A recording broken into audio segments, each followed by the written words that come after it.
शरद ऋतु है, पूर्णिमा का दिन है, चंद्रमा अपने पूर्ण प्रकाश में रहेंगे। उस दिन वृंदावन के अंदर प्रभु ने रास लीला का आरंभ किया था। रास शब्द का अर्थ जो है लोग गलत निकालते हैं। भगवान व्यभिचारी थे, पर स्त्रियों के साथ रास करते थे, ऐसे लोग मानते हैं। लोगों को मन में समझाया जाता है। इसीलिए आज का दिन मैंने पसंद किया है। आज हमें सफलता के साथ साथ कोजागरी पूर्णिमा, शरद पूर्णिमा को जोड़ना है। सबसे पहले तो जब रास हुई थी ना, तब समझ लो भगवान की आयु 8 साल की थी। भगवान का स्वरूप 8 साल का बाल कृष्ण थे। और जो गोपियां थी वो दो 3 बच्चों की माँ थी। मतलब एक 22-25 साल की स्त्री औरत और भगवान 8 साल का। 8 साल का बच्चा और 25 साल की औरत, एक नहीं अनेक, उसके साथ क्या संबंध हो सकते हैं? एक कल्पना ही निकाल दो। दूसरी बात, भगवान श्री कृष्ण पुरुष भी नहीं थे, स्त्री भी नहीं थे, योगेश्वर थे। भगवान श्री कृष्ण के साथ जिसने रास खेली, न तो औरतें थी न पुरुष थे, वो तो महापुरुषियां थे, बड़े बड़े। उसी जब मोक्ष का समय आया तब उसने भगवान से कहा, महाराज हमें कैवल्य मुक्ति नहीं चाहिए, हमें तो सायुज्य मुक्ति चाहिए। सायुज्य मुक्ति का अर्थ होता है भगवान के श्री अंग को स्पर्श करके मुक्ति की ओर जाना, प्रभु के श्री अंगों को स्पर्श करना। बहुत समझने की लीला है ये, आम लोगों को समझ में नहीं आएगी। परीक्षित भी नहीं समझ पाए थे।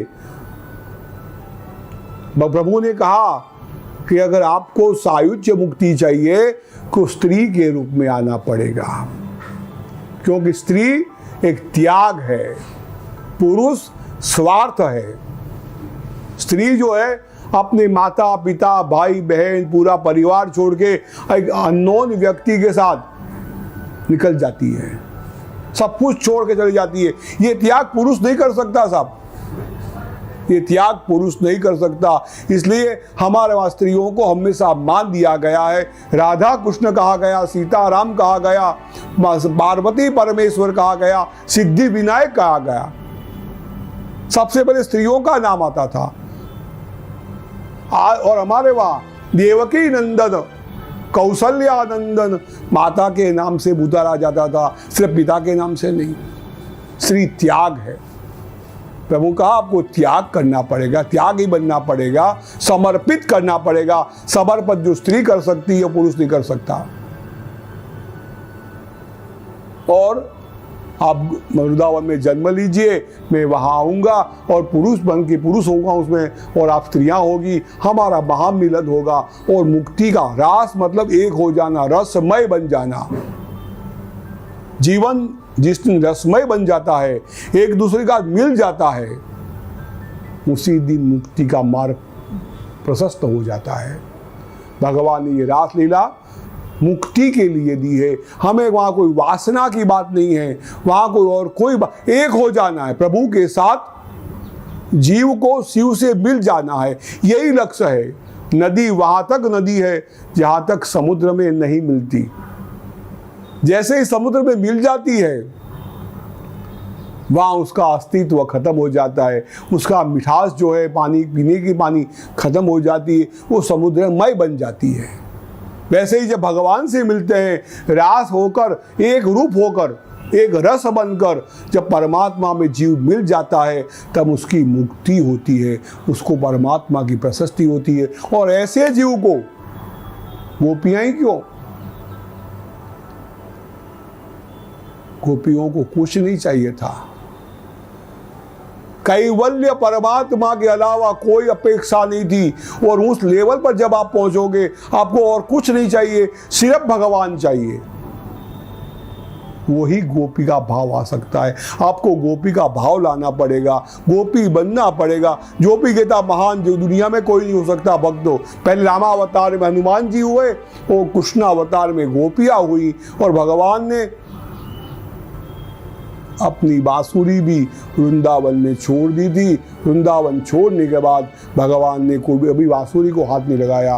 भगवान भी रसमय वहाँ पर ही रहे जहाँ गोपियाँ थी।